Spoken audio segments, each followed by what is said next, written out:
சாமுவேலின் முதலாம் புஸ்தகம் அதிகாரம் 20. தாவீது ராமாவுக்கடுத்த நயோதிலிருந்து ஓடிப்போய் யோனத்தான் முன்பாக வந்து, உம்முடைய தகப்பன் என் பிராணனை வாங்க தேடுகிறாரே, நான் செய்தது என்ன?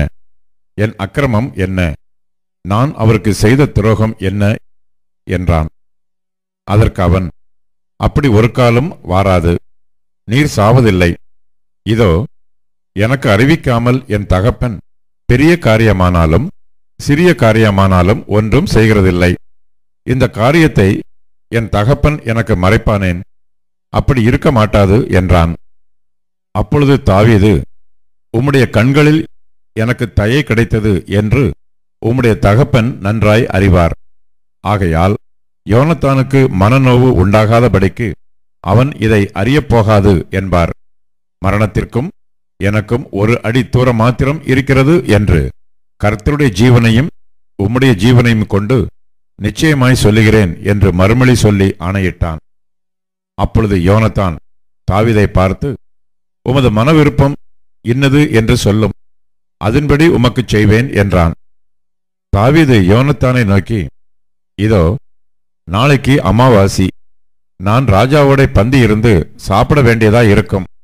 ஆனாலும் நான் 3ஆம் நாள் சாயங்காலம் மட்டும் வெளியிலே ஒளித்திருக்கும்படி எனக்கு உத்தரவு கொடும். உம்முடைய தகப்பன் என்னை குறித்து விசாரித்தால், தன் ஊராகிய பெத்லகேமிலே தன் குடும்பத்தார் யாவரும் வருஷத்துக்கு ஒரு தரம் பலியிட வருகிறபடியால் தாவீது அவ்விடத்திற்கு போக என்னிடத்தில் வருந்தி கேட்டான் என்று நீர் சொல்லும். அதற்கு அவர், நல்லது என்றால் உம்முடைய அடியானுக்கு சமாதானம் இருக்கும். அவருக்கு எரிச்சல் உண்டானால் அவராலே பொல்லாப்பு தீர்மானப்பட்டிருக்கிறது என்று அறிந்து கொள்வீர். ஆகையால் உம்முடைய அடியானுக்கு தயை செய்ய வேண்டும். கர்த்தருக்கு முன்பாக உம்முடைய அடியானோட உடன்படிக்கை பண்ணியிருக்கிறீரே. என்னில் ஒரு அக்கிரமம் இருந்ததேயானால் நீரே என்னை கொன்று போடும். நீர் என்னை உம்முடைய தகப்பனிடத்திற்கு கொண்டு போக வேண்டியது என்ன என்றான்.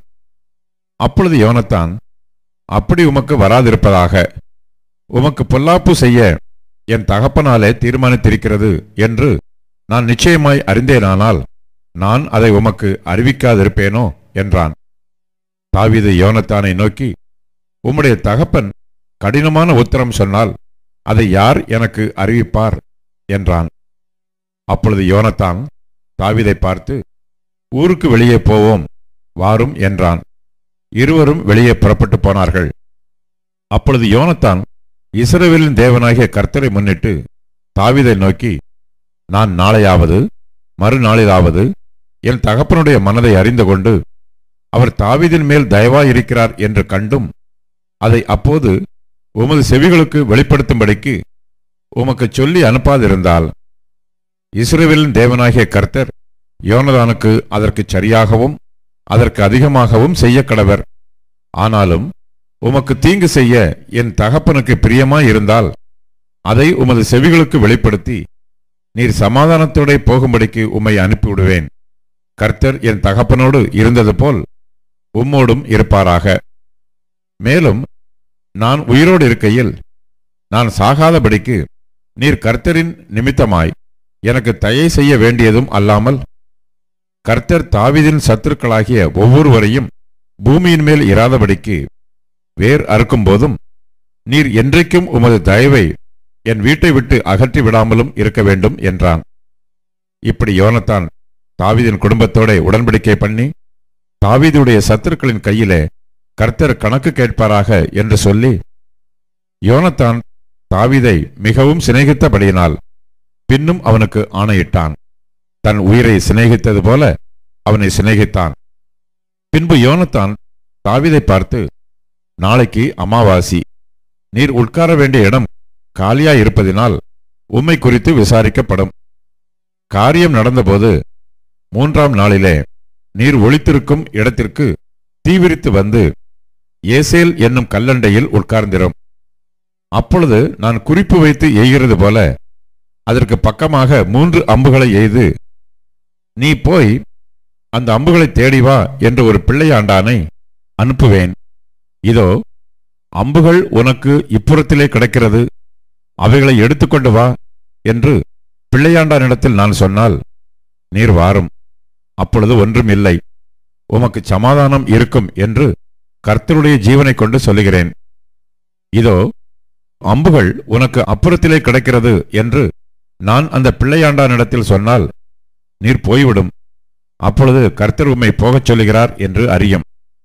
நீரும் நானும் பேசிக்கொண்ட காரியத்திற்கு இதோ கர்த்தர் எனக்கும் உமக்கும் என்றைக்கும் நடுநிற்கும் சாட்சி என்றான். அப்படியே தாவீது வெளியிலே ஒளித்துக் கொண்டிருந்தான். அமாவாசையானபோது ராஜா போஜனம் பண்ண உட்கார்ந்தான். ராஜா சுவரண்டையில் இருக்கிற தன் இடத்தில் எப்போதும் போல் உட்கார்ந்த போது யோனத்தான் எழுந்திருந்தான். அப்னேரோ சவுலுடைய பக்கத்தில் உட்கார்ந்தான். தாவீது இருக்கும் இடம் காலியாய் இருந்தது. ஆனாலும் அவன் தீட்டாய் இருக்கிறானாக்கும், அவன் தீட்டுப்பட்டுத்தான் இருக்க வேண்டும் என்று அன்றைய தினம் சவுல் ஒன்றும் சொல்லவில்லை. அமாவாசைக்கு மறுநாளிலும் தாவீது இருக்கும் இடம் காலியாய் இருந்தது. அப்பொழுது சவுல், ஈசாயின் மகன் நேற்றும் இன்றும் போஜனத்திற்கு வராதே போனது என்ன என்று தன் குமாரனாகிய யோனத்தானை கேட்டான். யோனத்தான் சவுலுக்கு பிரதியுத்தரமாக, பெத்லகேம் மட்டும் போக தாவீது என்னிடத்தில் வருந்தி கேட்டு, அங்கே நான் போக வேண்டும். எங்கள் குடும்பத்தார் ஊரிலே பலியிடப் போகிறார்கள். என் தமையன் என்னை வரும்படி கட்டளையிட்டார். உம்முடைய கண்களில் எனக்கு தயை கிடைத்ததானால் நான் என் சகோதரரை பார்க்கிறதற்கு போக எனக்கு உத்தரவு கொடும் என்றான். இதனாலே தான் அவன் ராஜாவின் பந்திக்கு வரவில்லை என்றான். அப்பொழுது சவுல் யோனத்தான் மேல் கோபம் உண்டவனாகி அவனை பார்த்து, இரண்டகமும் மாறுபாடுமுள்ளவளின் மகனே, நீ உனக்கு வெட்கமாகவும் உன் தாயின் மானத்திற்கு வெட்கமாகவும் ஈசாயின் மகனை தோழனாக தெரிந்து கொண்டிருக்கிறதை நான் அறியேனோ? ஈசாயின் மகன் பூமியின் மேல் உயிரோடு இருக்கும் நாள் வரையும் நீயானாலும் உன் ராஜ்ய பாரமானாலும் நிலைப்படுவதில்லை. இப்போதே அவனை அழைப்பித்து என்னிடத்தில் கொண்டு வா, அவன் சாக வேண்டும் என்றான். யோனத்தான் தன் தகப்பனாகிய சவுலுக்கு பிரதியுத்தரமாக, அவன் ஏன் கொல்லப்பட வேண்டும்? அவன் என்ன செய்தான் என்றான். அப்பொழுது சவுல் அவனை குத்தி போட அவன் மேல் ஈட்டியை எறிந்தான். ஆகையால் தாவீதை கொன்று போட தன் தகப்பன் தீர்மானித்திருக்கிறான் என்பதை யோனத்தான் அறிந்து கொண்டு கோபதாபமாய் பந்தியை விட்டு எழுந்திருந்து போய் அமாவாசையின் மறுநாளாகிய அன்றைய தினம் போஜனம் பண்ணாதிருந்தான். தன் தகப்பன் தாவீதை நிந்தித்து சொன்னது அவனுக்கு மனநோவாய் இருந்தது. மறுநாள் காலமே யோனத்தான் தாவீதுக்கு குறித்த நேரத்திலே ஒரு சிறு பிள்ளையாண்டானை கூட்டிக் கொண்டு வெளியே புறப்பட்டு போய் பிள்ளையாண்டானை நோக்கி, நீ ஓடி நான் எய்கிற அம்புகளை தேடி எடுத்துக்கொண்டு வா என்று சொல்லி அந்த பிள்ளையாண்டான் ஓடும்போது அவனுக்கு அப்பாலே போகும்படி ஒரு அம்பை எய்தான். யோனத்தான் எய்த அம்பிருக்கும் இடம் மட்டும் பிள்ளையாண்டான் போனபோது, அம்பு உனக்கு இன்னும் அப்பால் இருக்கிறதல்லவா என்று யோனத்தான் பிள்ளையாண்டானுக்கு பிறகே இருந்து கூப்பிட்டான். நீ தரித்து நிற்காமல் தீவிரித்து பொட்டனப்போ என்றும் யோனத்தான் பிள்ளையாண்டானுக்கு பிறகே இருந்து கூப்பிட்டான். அப்படியே யோனத்தானின் பிள்ளையாண்டான் அம்புகளை பொறுக்கி தன் எஜமானிடத்தில் கொண்டு வந்தான். அந்த காரியம் யோனத்தானுக்கும் தாவீதுக்கும் தெரிந்திருந்ததே அல்லாமல் அந்த பிள்ளையாண்டானுக்கு ஒன்றும் தெரியாதிருந்தது. அப்பொழுது யோனத்தான் தன் ஆயுதங்களை பிள்ளையாண்டானிடத்தில் கொடுத்து, இவைகளை பட்டணத்திற்கு கொண்டு போய் என்றான்.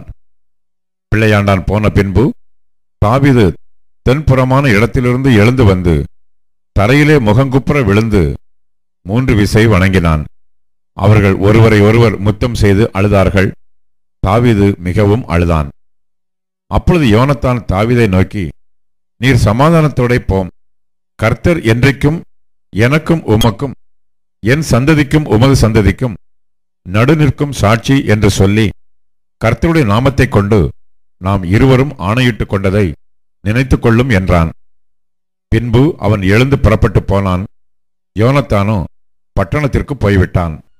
சாமுவேலின் முதலாம் புஸ்தகம் அதிகாரம் 21. தாவீது நோபில் இருக்கிற ஆசாரியனாகிய அகிமெலேக்கினிடத்தில் போனான். அகிமெலேக்கு நடுக்கத்தோடே தாவீதுக்கு எதிர்கொண்டு போய், ஒருவரும் உம்மோடே கூட வராமல் நீர் ஒண்டியாய் வருகிறது என்ன என்று அவனை கேட்டான். தாவீது ஆசாரியனாகிய அகிமெலேக்கை பார்த்து, ராஜா எனக்கு ஒரு காரியத்தை கட்டளையிட்டு, நான் உன்னை அனுப்பின காரியமும் உனக்கு கட்டளையிட்டதும் இன்னதென்று ஒருவரும் அறியாதிருக்க வேண்டும் என்று என்னோடே சொன்னார். இன்ன இடத்திற்கு வரவேண்டும் என்று சேவகருக்கு சொல்லியிருக்கிறேன். இப்போதும் உம்முடைய கையில் இருக்கிறது என்ன? 5 அப்பமாகிலும் என்னவாகிலும் இருக்கிறதை என் கையிலே கொடும் என்றான். ஆசாரியன் தாவீதுக்கு பிரதியுத்தரமாக, பரிசுத்த அப்பம் இருக்கிறதே ஒழிய சாதாரண அப்பம் என் கையில் இல்லை. வாலிபர் ஸ்திரீகளோட மாத்திரம் சேராதிருந்தால் கொடுப்பேன் என்றான். தாவீது ஆசாரியனுக்கு பிரதியுத்தரமாக, நான் புறப்படுகிறதற்கு முன் நேற்றும் முந்தா நாளும் ஸ்திரீகள் எங்களுக்கு விலக்கமாயிருந்தார்கள். வாலிபருடைய அசம்பிகளும் சுத்தமாயிருக்கிறது. இன்றைய தினம் வேறே அப்பம் பாத்திரத்தில் பிரதிஷ்டை பண்ணப்பட்டதினால் இது சாதாரணமாயிற்றே என்றான்.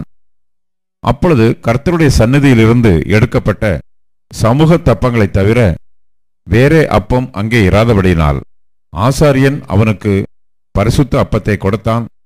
அவைகள் எடுக்கப்படுகிற நாளிலே அதற்கு பதிலாக சூடான அப்பம் வைக்கப்படும். சவுலுடைய வேலைக்காரரில் ஏதோமியனாகிய தோவேக்கு என்னும் பேருள்ள ஒருவன் அன்றைய தினம் அங்கே கர்த்தருடைய சந்நிதியில் தடைபட்டிருந்தான். அவன் சவுலுடைய மேய்ப்பருக்கு தலைவனாயிருந்தான். தாவீது அகிமெலேக்கை பார்த்து, இங்கே உம்முடைய வசத்தில் ஒரு ஈட்டியானாலும் பட்டயமானாலும் இல்லையா? ராஜாவின் காரியம் அவசரமானபடியினால் என் பட்டயத்தை ஆகிலும் என் ஆயுதங்களையாகிலும் நான் எடுத்துக்கொண்டு வரவில்லை என்றான். அதற்கு ஆசாரியன், நீர் ஏலே பள்ளத்தாக்கிலே கொன்ற பெலிஸ்தனாகிய கோலியாத்தின் பட்டயம் இதோ ஏபோத்துக்கு பின்னாக ஒரு புடவையிலே சுருட்டி வைத்திருக்கிறது. அதை நீர் எடுக்க மனதானால் எடுத்துக்கொண்டு போம். அதுவே அல்லாமல் வேறொன்றும் இங்கே இல்லை என்றான்.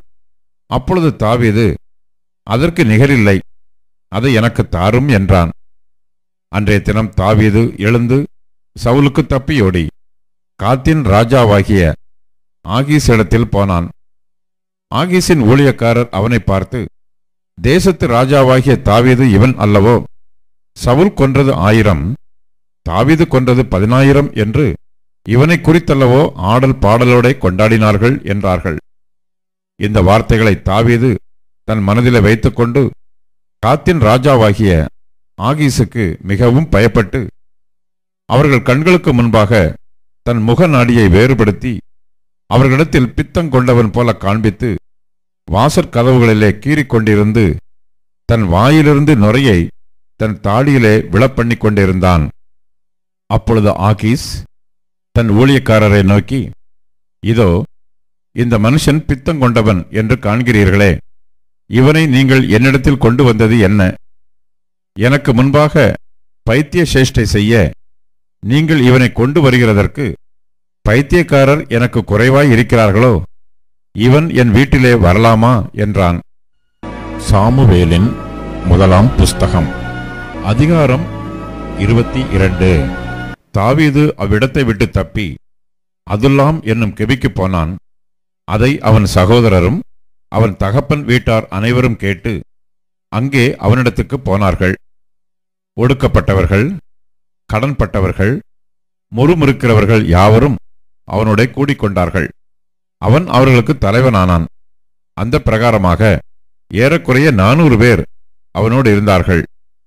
தாவீது அவ்விடத்தை விட்டு மோவாபியரை சேர்ந்த மிஸ்பேக்கு போய் மோவாபின் ராஜாவை பார்த்து, தேவன் என்னை எப்படி நடத்துவார் என்று நான் அறியுமட்டும் என் தகப்பனும் என் தாயும் உங்களிடத்திலே தங்கியிருக்கும்படி தயவு செய்யும் என்று சொல்லி அவர்களை மோவாபின் ராஜாவினிடத்தில் அழைத்து கொண்டு போய்விட்டான்.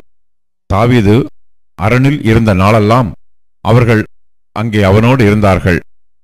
பின்பு காத் என்னும் தீர்க்கதரிசி தாவீதை பார்த்து, நீர் அரணில் இராமல் யூதா தேசத்திற்கு புறப்பட்டு வாரும் என்றான். அப்பொழுது தாவீது புறப்பட்டு ஆரேத் என்னும் காட்டிலே போனான். தாவீதும் அவனோடு இருந்த மனுஷரும் காணப்பட்ட செய்தியை சவுல் கேள்விப்பட்டான். சவுல் கிபியாவை சேர்ந்த ராமாவில் ஒரு தோப்பிலே உட்கார்ந்து தன்னுடைய ஊழியக்காரர் எல்லாரும் தன்னை சூழ்ந்து நிற்க தன் ஈட்டியை தன் கையிலே பிடித்துக் கொண்டிருக்கும் போது சவுல் தன் அண்டையில் நிற்கிற தன் ஊழியக்காரரை பார்த்து, பென்யமின் புத்திரரே, கேளுங்கள். ஈசாயின் மகன் உங்கள் எல்லாருக்கும் வயல்களையும் திராட்சை தோட்டங்களையும் கொடுப்பானோ? உங்கள் எல்லாரையும் 1000க்கு அதிபதிகளும் 100க்கு அதிபதிகளுமாக வைப்பானோ? நீங்கள் எல்லாரும் எனக்கு விரோதமாய் கட்டுப்பாடு பண்ணிக்கொண்டது என்ன? ஈசாயின் மகனுடனே என் குமாரன் உடன்படிக்கை பண்ணும்போது என் செவிக்கு அதை ஒருவனும் வெளிப்படுத்தவில்லை. எனக்காக பரிதாபப்பட்டு என் செவிக்கு அதை வெளிப்படுத்த உங்களில் ஒருவனாகிலும் இல்லையா? இந்நாளில் இருக்கிறபடி எனக்கு சதி பண்ண என் குமாரன் என் வேலைக்காரனை எனக்கு விரோதமாக எடுத்துவிட்டானே என்றான். அப்பொழுது சவுலின் ஊழியக்காரரோடே நின்ற ஏதோமியனாகிய தோவேக்கு பிரதியுத்தரமாக, ஈசாயின் மகனை நோபில் இருக்கிற அகிதூபின் குமாரனாகிய அகிமெலேக்கிடத்தில் வரக்கண்டேன். இவன் அவனுக்காக கர்த்தரிடத்தில் விசாரித்து அவனுக்கு வழிக்கு போஜனத்தை கொடுத்து பெலிஸ்தனாகிய கோலியாத்தின் பட்டயத்தையும் அவனுக்கு கொடுத்தான் என்றான். அப்பொழுது ராஜா அகிதூபின் குமாரனாகிய அகிமெலேக் என்னும் ஆசாரியனையும் நோபில் இருக்கிற அவன் தகப்பன் வீட்டாராகிய எல்லா ஆசாரியரையும் அழைப்பித்தான். அவர்கள் எல்லாரும் ராஜாவினிடத்தில் வந்தார்கள். அப்பொழுது சவுல், அகிதூபின் குமாரனே கேள் என்று சொல்ல, அவன், இதோ இருக்கிறேன் என் ஆண்டவனே என்றான். அப்பொழுது சவுல் அவனை நோக்கி, நீயும் ஈசாயின் மகனும் எனக்கு விரோதமாய் கட்டுப்பாடு பண்ணி இந்நாளில் இருக்கிறபடி எனக்கு சதிவண்ண அவன் எனக்கு விரோதமாக எழும்பும்படிக்கு நீ அவனுக்கு அப்பமும் பட்டயமும் கொடுத்து தேவ சந்நிதியில் அவனுக்காக விசாரித்தது என்ன என்றான். அகிமெலேக் ராஜாவுக்கு பிரதியுத்தரமாக, உம்முடைய எல்லா ஊழியக்காரரிலும் தாவீதைப் போல ராஜாவுக்கு மருமகனும் உம்முடைய கட்டளைகளின்படி செய்து வருகிறவனும் உம்முடைய வீட்டிலே கனம் உள்ளவனுமாயிருக்கிற உண்மையுள்ளவன் யார்? இன்றைய தினம் அவனுக்காக தேவ சந்நிதியில் விசாரிக்கத் தொடங்கினேனோ அது எனக்கு தூரமாயிருப்பதாக. ராஜா தம்முடைய அடியானாகிய என் மேலாகிலும் என் தகப்பன் வீட்டாரில் எவன் மேலாகிலும் குற்றம் சுமத்த வேண்டாம். உம்முடைய அடியான் இவைகளில் எல்லாம் ஒரு சிறிய காரியமாகிலும் பெரிய காரியமாகிலும் அறிந்ததில்லை என்றான். ராஜாவோ, அகிமெலேக்கே, நீயும் உன் தகப்பன் வீட்டார் அனைவரும் சாகவே சாக வேண்டும் என்றான். பின்பு ராஜா தன் அண்டையிலே நிற்கிற சேவகரை நோக்கி, நீங்கள் போய் கர்த்தருடைய ஆசாரியர்களை கொல்லுங்கள். அவர்கள் கையும் தாவீதோடு இருக்கிறது. அவன் ஓடிப்போகிறதை அவர்கள் அறிந்திருந்தும் அதை எனக்கு வெளிப்படுத்தவில்லை என்றான். ராஜாவின் வேலைக்காரரோ கர்த்தருடைய ஆசாரியர்களை கொல்ல தங்கள் கைகளை நீட்ட சம்மதிக்கவில்லை. அப்பொழுது ராஜா தோவேக்கை நோக்கி, நீ போய் ஆசாரியர்களை கொன்றுபோடு என்றான். ஏதோமியனாகிய தோவேக்கு ஆசாரியர்கள் மேல் விழுந்து சணல் நூல் ஏபோத்தை தரித்திருக்கும் 85 பேரை அன்றைய தினம் கொன்றான். ஆசாரியர்களின் பட்டணமாகிய நோபிலும் உள்ள புருஷரையும் ஸ்திரீகளையும் பிள்ளைகளையும் குழந்தைகளையும் மாடுகளையும் கழுதைகளையும் ஆடுகளையும் பட்டய கருக்கினால் வெட்டி போட்டான். அகிதூபின் குமாரனாகிய அகிமெலேக்கின் குமாரரில் அபியத்தார் என்னும் பேருள்ள ஒருவன் தப்பி தாவீது இருக்கும் புறமாக ஓடிப்போய் சவுல் கர்த்தருடைய ஆசாரியர்களை கொன்று போட்ட செய்தியை தாவீதுக்கு அறிவித்தான். அப்பொழுது தாவீது அபியத்தாரை பார்த்து, ஏதோமியனாகிய தோவேக்கு அங்கே இருந்தபடியினாலே அவன் எவ்விதத்திலும் சவுலுக்கு அதை அறிவிப்பான் என்று அன்றைய தினமே அறிந்திருந்தேன். உன் தகப்பன் வீட்டாராகிய எல்லாருடைய மரணத்துக்கும் காரணம் நானே. நீ என்னிடத்தில் இரு, பயப்பட வேண்டாம். என் பிராணனை வாங்க தேடுகிறவனே உன் பிராணனையும் வாங்க தேடுகிறான். நீ என் ஆதரவிலே இரு என்றான். சங்கீதம் 52. தாவீது அபிமெலேக்கின் வீட்டுக்கு வந்தான் என்று ஏதோமியனாகிய தோவேக்கு வந்து சவுலுக்கு அறிவித்த பின்பு தாவீதினால் பாடப்பட்டு ராகத் தலைவனுக்கு ஒப்புவிக்கப்பட்ட மஸ்கீல் என்னும் சங்கீதம்.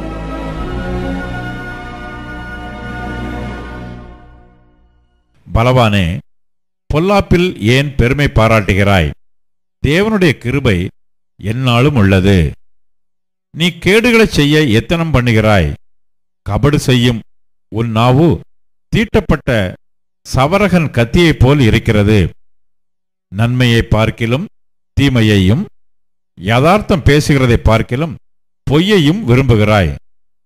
கபடமுள்ள நாவே, சங்கரிக்கும் சகல வார்த்தைகளையும் நீ விரும்புகிறாய். தேவன் உன்னை என்றென்றைக்கும் இராதபடி அழித்து போடுவார். அவர் உன்னை பிடித்து உன் வாசஸ்தலத்திலிருந்து பிடுங்கி நீ ஜீவனுள்ளோர் தேசத்தில் இராதபடிக்கு உன்னை நிர்மூலமாக்குவார். நீதிமான்கள் அதைக் கண்டு பயந்து அவனை பார்த்து நகைத்து, இதோ, தேவனை தன் பலனாக எண்ணாமல் தன் செல்வப் பெருக்கத்தை நம்பி தன் தீவனையில் பலத்து கொண்ட மனுஷன் இவன்தான் என்பார்கள். நானோ தேவனுடைய ஆலயத்தில் பச்சையான ஒலிவ மரத்தைப் போல் இருக்கிறேன். தேவனுடைய கிருபையை என்றென்றைக்கும் நம்பியிருக்கிறேன். நீரே இதைச் செய்தீர் என்று உம்மை என்றென்றைக்கும் துதித்து உமது நாமத்திற்கு காத்திருப்பேன். உம்முடைய பரிசுத்தவான்களுக்கு முன்பாக அது நலமாயிருக்கிறது.